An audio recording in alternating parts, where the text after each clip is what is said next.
Oh. Yo my people, welcome to another video. In this video we're actually going to talk about rewiring beliefs, why it's important and how to actually do that. But first things first, we have to understand what a belief is and how they're formed. So a belief is basically an emotional experience that you accept as true. So a belief is simply something you've experienced emotionally and you've accepted it as true. So now that's what you believe, because that's what you've experienced and now that's what you see. Do you get what I mean? So in other words, we simply call these half-truths, and it's a half-truth because it's only half true. It's true depending on the side that you're standing on, right? And we all have different experiences, we all have different beliefs, because we all experience things differently. Hence the reason why some people have a limiting belief system and some people have a very good one. It just depends on the experiences that they have had. But just because you have experienced something and now you believe it to be true, it doesn't mean that you can not flip that narrative. It doesn't mean you can't switch it. It doesn't mean you can't change it. It can all be changed. We can all. We're not solid. Like we're changeable things. We're not fluid. We're changeable beings. We're not meant to stay the same. We're meant to change, grow, and evolve. It's just like nature. A plant grows. A plant's born, it grows, and it dies. You know what I mean?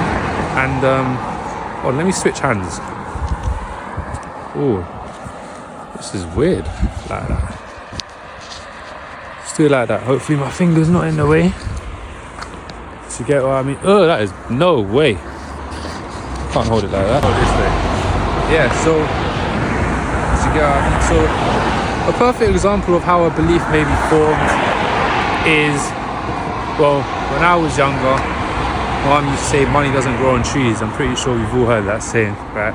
Obviously, she didn't literally mean money doesn't grow on trees, but she was just implying a state of scarcity and a state of lack when it comes to money. Like, there's not enough to go around. We don't have enough of it at the moment. And if that keeps getting, not drilled, but if I keep hearing that and I see no money, it like, okay, let me put it like this. So my mom's told me that because obviously I've asked her for something that I've wanted, and now I can't get that thing that I want, and then my mom's told me that. It's created some sort of emotion.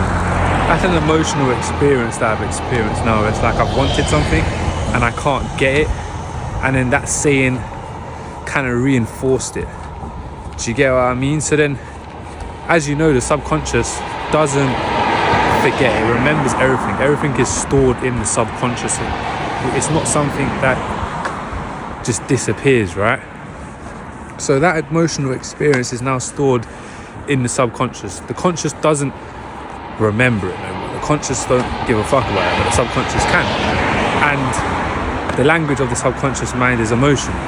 Hence the reason why it's now stored in the subconscious, right? So, fuck, this is hurting my hand. God damn. It's the bag I'm carrying. Okay, cool. So, it's now stored in the... What was that? Yeah, so it's now stored in the subconscious, right? And now, without me even realizing, when it comes to money, my thought process is now based around that emotional experience or belief that has been embedded into the subconscious. Do you get what I mean? So now when I think about money, it's like I'm trying to save every single penny because there's not enough to go around. There is not enough. There was never enough for my mum, so there might not ever be enough for me. Do you get what I mean? And once I'm gonna flip cameras and change my hand. Now this, like, there's never enough for me to go around, and I'm lacking, and there's never enough. That one emotional experience now shapes the rest of my perception towards that particular thing. Do you get what I mean? And now it shapes the way I think, it shapes the way I feel, and it shapes the way I act, which is essentially shaping my reality, shaping my actions, and shaping my results. So now, well, I'm not talking now, but I'm saying from a, what's the word? From a theory point of view, theory. Now, that's how I'm acting. When it comes to money, I'm trying to save every little penny. I don't want to spend anything, or now money's hard to make, or so now when I'm spending money, that emotion that's stored into the subconscious mind arises, and I'm not even consciously aware of it. Do you get what I mean? So this is why it's important for us to rewire certain beliefs that we have, because without us even realizing, it determines our actions, our thought processes, which then determines our results and our reality. Do you get what I mean? Like, this is a real thing. It's real.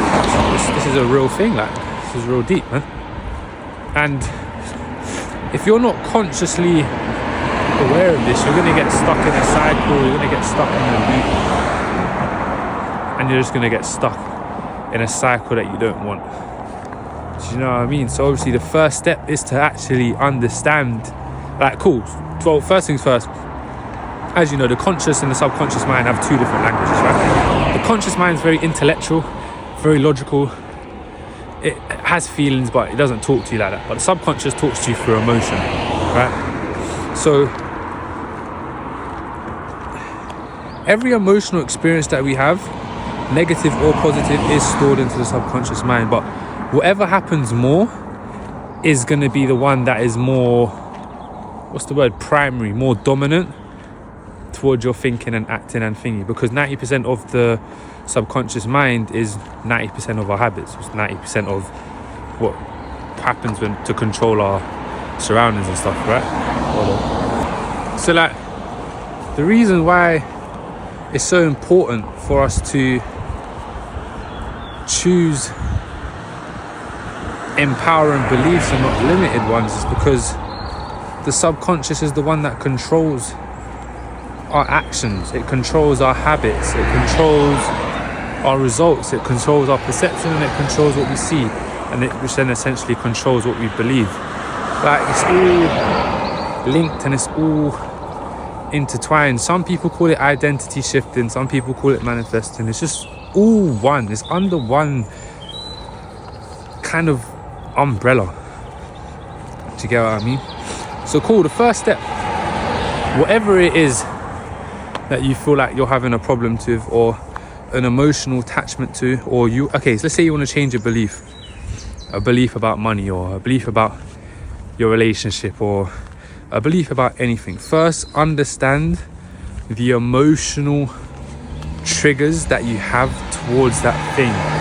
You need to understand what your habitual process is emotionally when it comes to that idea of that thing. Now, you're gonna have to go back into your childhood maybe, or whatever, but you're gonna have to understand your habitual triggers, your habitual emotions when it comes to those things. Once you have awareness of those things, you now have to flip the script. And I'm not talking affirmations, and don't get twisted, all of that works, but it has to be with emotion. Why? Because the language of the mind, the language of the subconscious is emotion. It's what you feel. When the heart and the mind are in unison, only then will things change. Do you get what I mean? So understand what the emotional thing is, what the emotional trigger is, and then go to the opposite, because everything has polar opposites, right? One thing may be true for one person, but it's not for another person, right? Like, everything, there's like, do you get what I mean? So once you do one way, you have to, but you can't force your way into the subconscious mind. Your mind has to be relaxed. It has to be in a state of meditativeness. So your you have to be very relaxed. This could be meditation, this could be lying down, this could be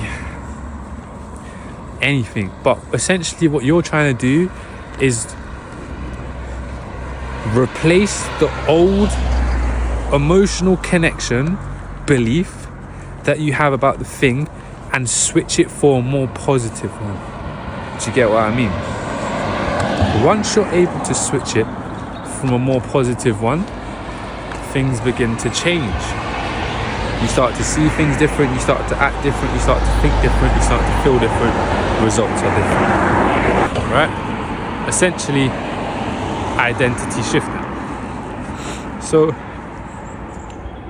you need to get to a state of just relaxedness and just switch it. So for example, my thing was about money, whatever, it's hard to get, whatever, boom, boom, boom. I had to get into a state of just relaxedness, like just relax, where I'm sat still, silent, I'm not controlled by my thoughts, I'm not worried about anything, I'm relaxed. Only you know why you're relaxed, but I'm just relaxed. And the way that what I like to do is I like to meditate, and what I like to do is meditate and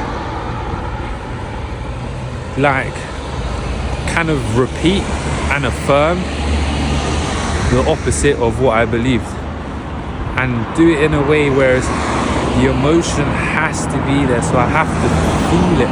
And you have to do this repeatedly. You can't do it once or twice or not, because the emotional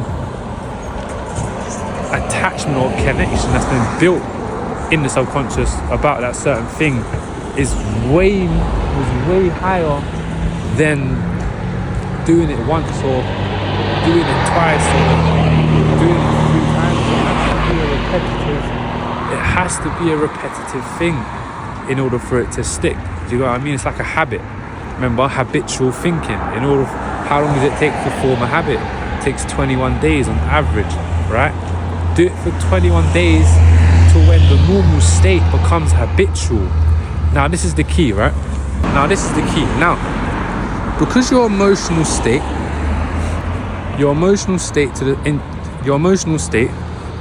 in your subconscious has now changed to a more positive and a more radiative type of thing towards that thing. Your energy has now shifted towards the thing. You essentially change the idea of the thing, and you change the thing itself. That's essentially what you have done. So now your thoughts, your actions, your ideas, anything that you get related to that thing is going to push you to a positive, not even a positive, push you to where it is that you think, or whatever it is that you believe now in the subconscious. Do you get what I mean? So if I believe money's easy to make, now I'm going to see things where money is easy to make, because now I believe it. Now, there's a difference between believing consciously and believing subconsciously. In order to believe consciously, it means intellectually you believe it. To believe subconsciously, it means you subconsciously, it means you have an emotional attachment towards that thing, and you now believe that is true subconsciously, not consciously. Subconsciously. So cool. So how do you get an emotional attachment to something you haven't experienced? It's simple. You meditate. You get into a relaxive state of mind, and you visualize whatever it is that you want, or whatever belief that you want to change, or whatever idea that you want to change, or whatever it is that you want in your life. You get into a relaxive state of meditation. Once you are calm, still and relaxed, not thinking about what's going on, what you're going to eat tomorrow for dinner or whatever, you're in a very relaxed state. You then start putting the thing in your mind that you want the subconscious to understand. So, but you have to feel it. There has to be an emotion towards it, so the subconscious can listen and understand you and understand what you want.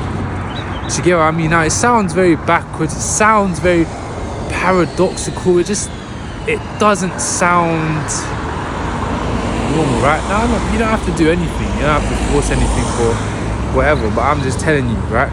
Like, if you was to cut open a body, are you going to be able to see a body, and then you cut open their brain, are you going to be able to see their thoughts? No, you're not going to be able to see their thoughts. Why? Does that mean thoughts are not real? Are you going to be able to see their beliefs? No. Are you going to be able to see their vibration, their energy? No. Does that mean it's not real? No, it does. It doesn't mean it's not real. It just means you can't see it. Just because you can't see something doesn't mean it is not real and it doesn't work, or it's not the case. Do you get what I mean? Like, it's like the same way that there's physical material laws, there is also other laws that we have to abide to in order to live a very fruitful or happy and limitless life. Do you get what I mean? Now, the reason why this is very important, I'm going to sit down for a bit. The reason why this is very important, the reason why the subconscious and everything, the reason why this is very important, right, is because, hold on, switch the camera. The reason why it's very important is because the subconscious dictates 90% of our life without us even realizing it. So you have to understand that once you believe something, subconsciously and consciously together, you start to act and maneuver in ways that that show the thing that you believe. Do you get what I mean? So the subconscious now will start to lead you, everything will lead you to the direction of everything that you want. And now other people might call it your reticular active, I can't remember the name of it. Reticular activation system, where you see, if I tell you to look for green, you're going to see green. If I tell you to look for red, you're going to see red. If I tell you to look for black, you're going to see black. It's your mind scanning everything out and looking for the things. This is essentially what this is. This is essentially what happens when you merge the two things together, and your subconscious and your conscious mind is in unison when you believe something about one thing.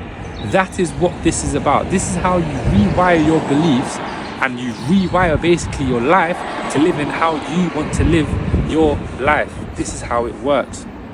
It's all through the subconscious. But the only way to get through the subconscious is emotionally.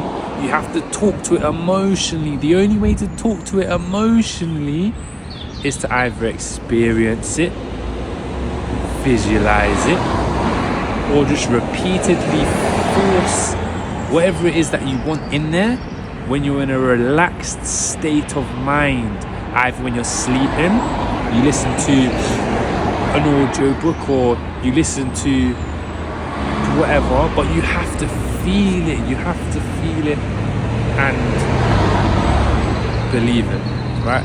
I hope I explained that to the best of my ability, and I hope you understand what I'm talking about. Now, in the next video, I'll probably talk about how emotion is very key, why emotions have to be regulated, or I don't know, I'll figure out. It will come to me whenever it comes to me. It's not by force, right? But I hope this video done you well, and yeah, if you enjoyed, like, subscribe, and show some love.